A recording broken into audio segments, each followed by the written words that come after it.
Tässä on siis tämmönen olohuone. Heti kun tullaan sisään, tai tää iso huone. Tässä on 2 ikkunaa.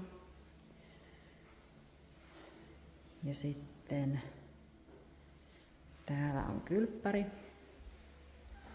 Täältä löytyy vessa ja suihku ja sitten on myös sauna. Tämmönen pieni 2 hengen sauna.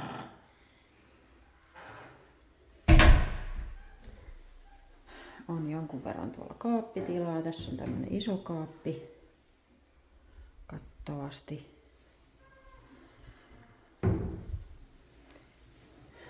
Sitten mennään tästä tänne eteenpäin. Niin täällä on tää keittiötila.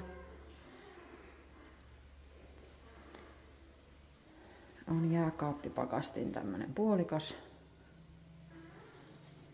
Ja tässä on paikka tiskikoneelle ja liitännät, mutta tässä ei ole tiskikonetta. Mut liitäntä on tuolla kaapissa.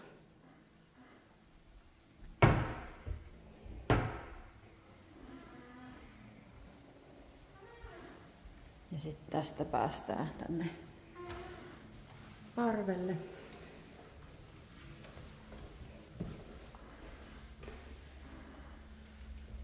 Tää ei ole ihan täyskorkea tää parvi. Että kun joudun itse pikkusen tässä kyyristyyn, on 170 pitkä. Täällä on tämmönen, tähän mahtuu tommonen leveämpikin sänky. Sitten löytyy täältä tämmönen vaatekaappi. Missä on toisessa päässä tanko ja sitten on nää hyllyt.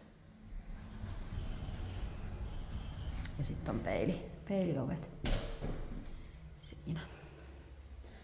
Ja tässä on tämmönen lasikaide.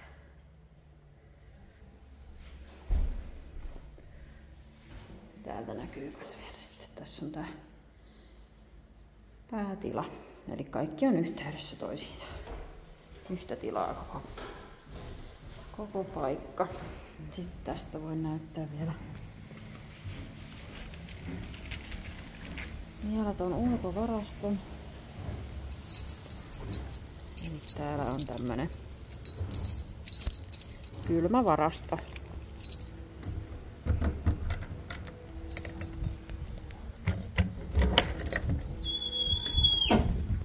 Tänne saa sitten pyörää tai jotain muuta semmoista. Tämmönen naulakko on tossa ja sitten on pistorasia ja valo täällä on kanssa.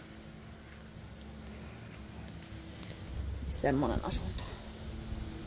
Tässä on tämmönen piha on niinku tämmönen laatotettu alue tässä ja tää on niinku yhteinen ton toisen kanssa, että tässä voisi ajatella, että tässä keskellä menee niinku raja. Tuolla näkyy toi harmaa rakennus roskakatos ja sen tuolla toisella puolella tuolla niin siellä on tän asunnon autopaikka. Tästä näkyy, tässä on näitä muitakin taloja, niin tästä mennään toi tie, mikä lähtee tonne vasemmalle, niin sieltä tullaan tähän näin. Ja autot tosiaan pidetään tuolla ja tässä on sitten asunto.